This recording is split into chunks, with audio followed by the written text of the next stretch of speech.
न जाने कितने युवा ये आंदोलन करते करते मांग पर, ये उत्तराखंड की मांग पर शहीद हो गए थे।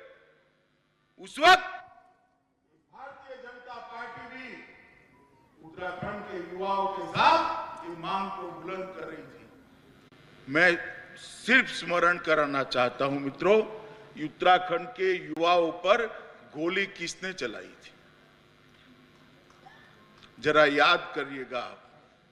और मैं गत चुनाव में आया था, मैंने कहा था युवाओं के साथ ये मांग को बुलंद कर रही थी। मैं सिर्फ स्मरण कराना चाहता हूं मित्रों, उत्तराखंड के युवाओं पर गोली किसने चलाई थी, जरा याद करिएगा आप। और मैं गत चुनाव में आया था, मैंने कहा था अटल जी ने उत्तराखंड को बनाया है, मोदी जी इसको संवारेंगे। और आज 4.5 साल के बाद आया हूं, उत्तराखंड का चौमुखी विकास। मैं आराम से बाद में इसके बारे में बात करूंगा, मगर मैं आज भी कहना चाहता हूं कि अभी भी उत्तराखंड में जो कुछ भी काम बच गया है, हमारे युवा मुख्यमंत्री भाई पुष्कर सिंह धामी के नेतृत्व में इसको समाप्त करने के लिए भारतीय जनता पार्टी प्रतिबद्ध है मित्रों। और इस वादे से हम कभी पीछे मुड़कर देख नहीं सकते। मित्रों, आज 3 कार्यक्रम एक साथ हुए हैं। मैं उत्तराखंड में जितनी भी ग्रामीण सोसाइटियां हैं, ये सबका कंप्यूटराइजेशन करने का काम आज उत्तराखंड ने समाप्त कर दिया है। जब कंप्यूटराइजेशन होता है तो पैक्स के मेंबरान को कभी घपले घोटाले का सामना करने की जरूरत नहीं पड़ती है। जब कंप्यूटराइजेशन हो जाता है, तब जिला बैंकों के साथ सीधा जुड़ाव होता है। जिला बैंकों का राज्य सहकारी बैंक के साथ और राज्य सहकारी बैंक का नाबार्ड के साथ जुड़ाव होता है। किसानों की जितनी भी योजनाएं हैं, वो पैक्स के माध्यम से सीधे किसान तक पहुंचाने की व्यवस्था हो जाती है। देश में बहुत कम राज्य हैं जिसने एक काम समाप्त किया है। मोदी जी के नेतृत्व में भारत सरकार भी एक कार्य योजना बना रही है, जिसके तहत देश भर के सारे एग्रीकल्चर सोसाइटी को, पैक्स को हम कंप्यूटराइज कर जिला बैंक, स्टेट कोऑपरेटिव बैंक और नाबार्ड के साथ जोड़ने का प्रयास करेंगे। अभी योजना बनेगी, मगर योजना के लिए सॉफ्टवेयर बनाना था, मॉडल एक्सेप्ट करना था।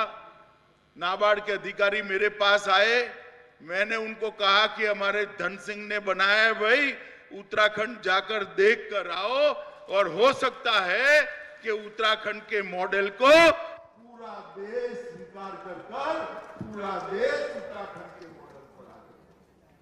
मैं इसलिए पुष्कर सिंह जी और धन सिंह रावत को बहुत बहुत बधाई और शुभकामनाएं देना चाहता हूं। दूसरा बहुत बड़ा काम हुआ है, आज मुख्यमंत्री जी ने मुख्यमंत्री घासियारी कल्याण योजना का अनुमोदन किया था, इसका शुभारंभ हुआ है। हम जानते हैं इस देवभूमि में पहाड़ की चोटियों पर विपरीत मौसम के अंदर गाय को चारा डालना है, भैंस को चारा डालना है, हमारी माताओं बहनों को चारा लाने में कितनी दिक्कत आती है।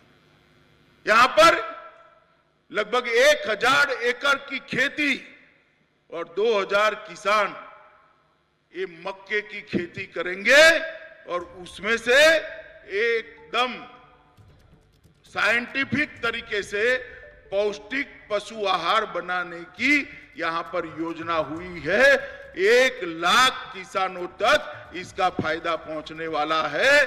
थोड़ा बहुत तो मौसम अच्छा होगा तब लीला चारा भी डालना पड़ेगा, हरा चारा उसको डालना पड़ेगा, परंतु ज्यादातर मेहनत हमारी पशुपालन के साथ जुड़ी हुई बहनों की, माताओं की, इसके कारण समाप्त हो गए। और तीसरा काम हुआ है, यहां पर एक कोऑपरेटिव ट्रेनिंग सेंटर का उद्घाटन मेरे हाथ से कराया गया। मैं आपको कहने आया हूं मित्रों, ये कोऑपरेटिव ट्रेनिंग सेंटर आज कोऑपरेटिव को आगे बढ़ाने के लिए बहुत बड़ी जरूरियात है।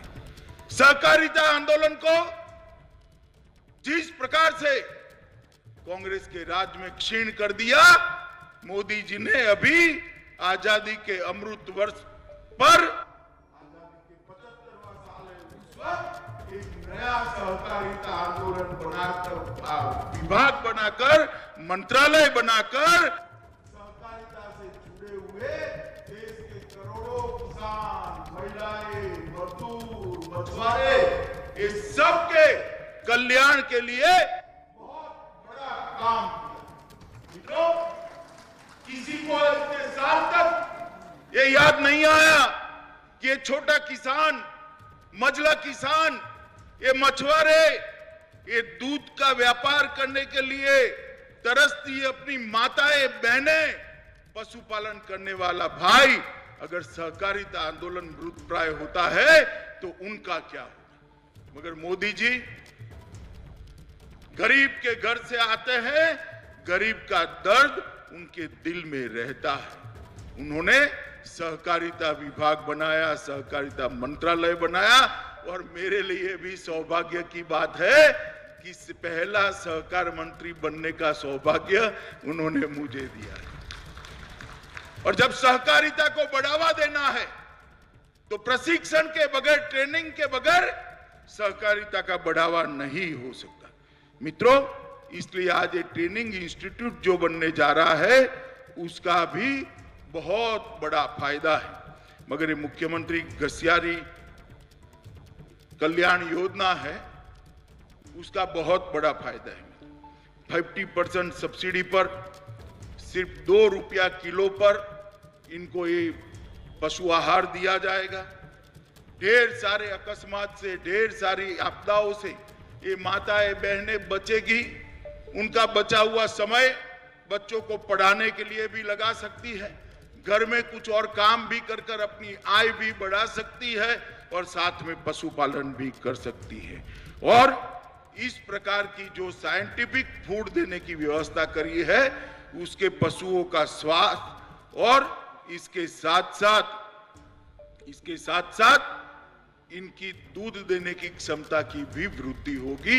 इस प्रकार से इसको तैयार किया गया। मैंने डिटेल इसका स्टडी किया। मैं फिर से एक बार मुख्यमंत्री जी को बधाई देना चाहता हूं कि मक्के की फसल इतने एकड़ में कोऑपरेटिव तरीके से करना बहुत कठिन था, जिसको आपने जमीन पर उतारा है। और मक्का, मित्रों, आप जानते हैं 90 से 100 दिन के अंदर खेत को खाली कर देता है।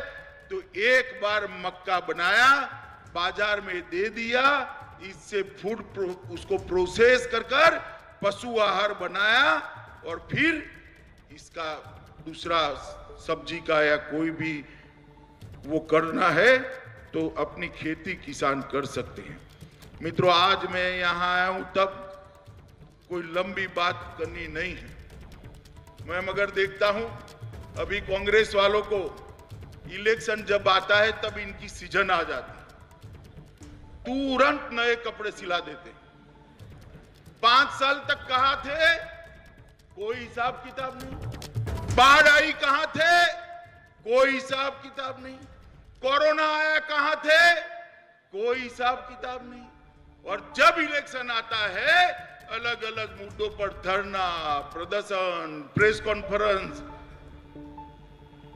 रावत साहब, अब आपको जान गई है जनता, आप जरूर इलेक्शन लड़िए, मगर मैं आपको यहां कहने आया हूं, आप यहां मुख्यमंत्री थे तब नकली शराब डेनिश का जो पूरा घपला घोटाला हुआ था, इसका जरा उत्तराखंड की सरकार को जवाब तो दीजिए भाई।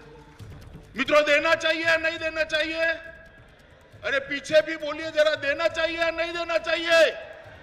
मित्रों, एक कांग्रेस भ्रष्टाचार, घपले, घोटाले का पर्याय बनी।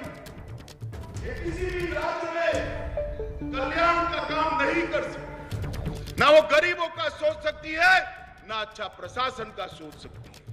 गरीब कल्याण और अच्छा प्रशासन मोदी जी के नेतृत्व में केवल और केवल भारतीय जनता पार्टी दे सकती है।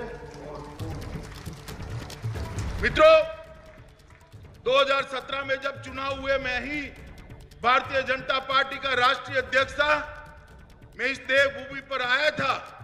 हमने हमारा एक घोषणा पत्र जारी किया था और घोषणा पत्र को लेकर कोई भी स्टडी कर दे, हमने 85% से ज्यादा हमारे वादे समाप्त कर दिए। तो 85%। और मैं यहां पर चैलेंज देकर जाता हूं रावत साहब को कि रावत साहब, आप कांग्रेस में थे, उसका घोषणा पत्र था, आपकी सरकार में रहते, मुख्यमंत्री के नाते सारी घोषणाओं थी, इसका सूची बना दो।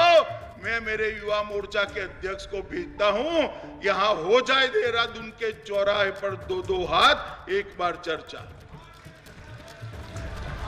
ये कांग्रेस पार्टी वादा खिलाफी करने वाली पार्टी, कांग्रेस पार्टी राजनीतिक रूप से सत्ता त्यागकर उसका उपभोग करने वाली पार्टी है। वो कभी भी किसी लोक कल्याण का काम नहीं करती। अरे यहां तक मित्रों, मैं आया था, कुछ लोग मुझे मिलने आ गए, मेरा काफला रुक गया था, तो मैंने पूछा भाई क्या हुआ? तो कि साहब आपको मालूम नहीं है शुक्रवार है। क्यों, शुक्रवार को क्या होता है? मैं तो थोड़ा सोचने लगा कि मुझे मेरा जनरल नॉलेज वीक हो गया, शुक्रवार में क्या होता है? तो उसने कहा शुक्रवार को नेशनल हाईवे बंद कर वहां नमाज पढ़ने की इजाजत दे देते हैं। शुक्रवार को छुट्टी देने की भी हिमाकत करने की सोची नहीं। मित्रों, ये तुष्टीकरण और एपीसमेंट करने वाले कभी भी देवभूमि का काम। और यहां पर आकर बड़े बड़े आवाज से हमारे पुष्कर धामी को सवाल करते हैं, भैया रावत साहब, आप जरा आपका स्ट्रिंग ऑपरेशन एक बार देखकर आ जाइए तो आपको मालूम पड़ेगा। आपको बोलना चाहिए। कांग्रेस पार्टी कभी भी उत्तराखंड का भला नहीं कर सकती। उत्तराखंड के अंदर विकास की बयार तभी आई जब संपूर्ण बहुमत की भारतीय जनता पार्टी की सरकार, ये उत्तराखंड की जनता ने भारतीय और मोदी जी ने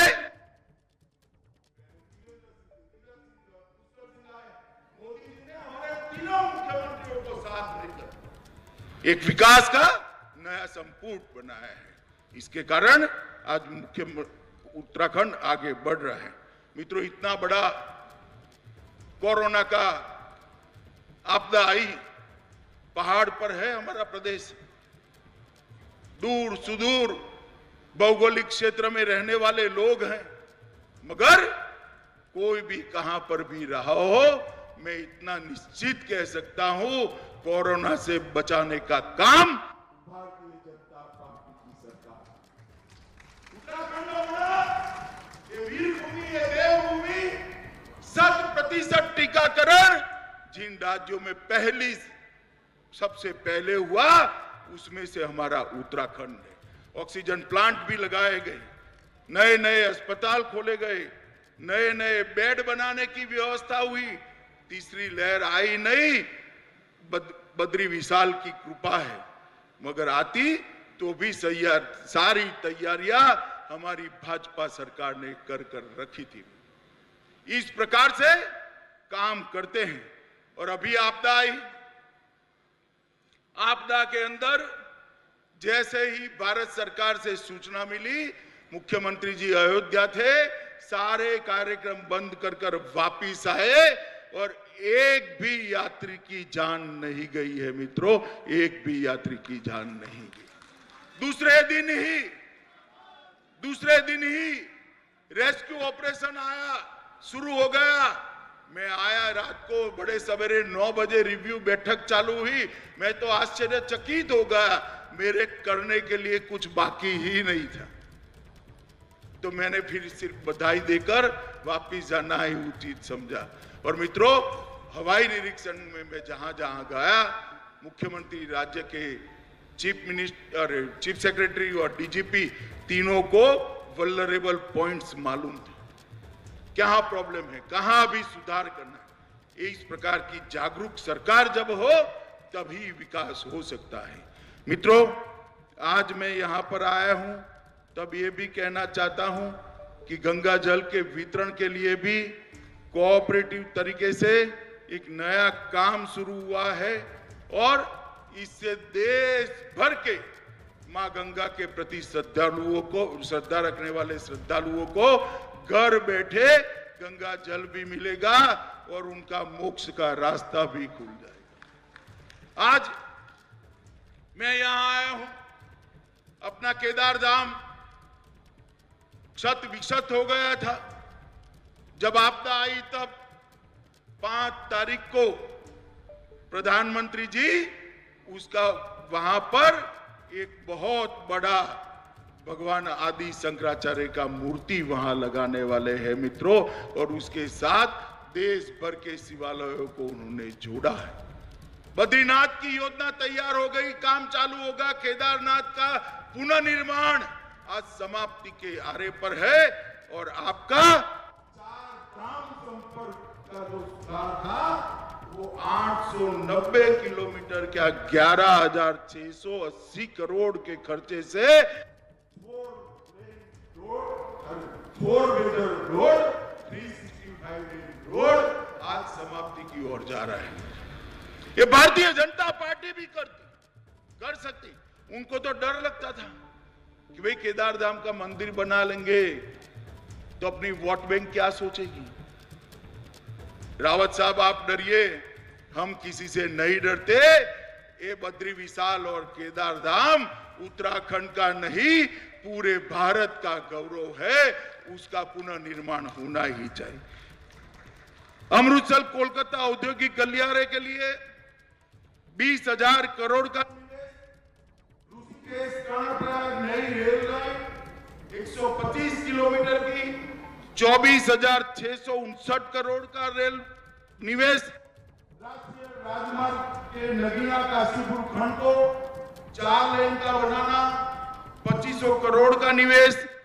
काशीपुर सीतारखंड नेशनल हाईवे 74 757 करोड़ का निवेश।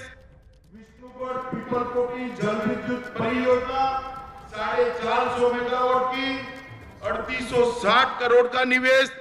तपोवन विष्णुगढ़ जल विद्युत परियोजना 5867 करोड़ का निवेश।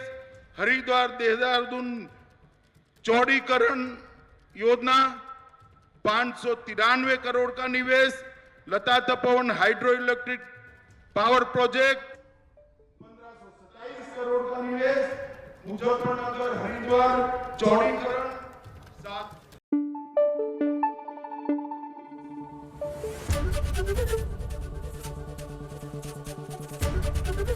एबीपी न्यूज आपको रखे आगे।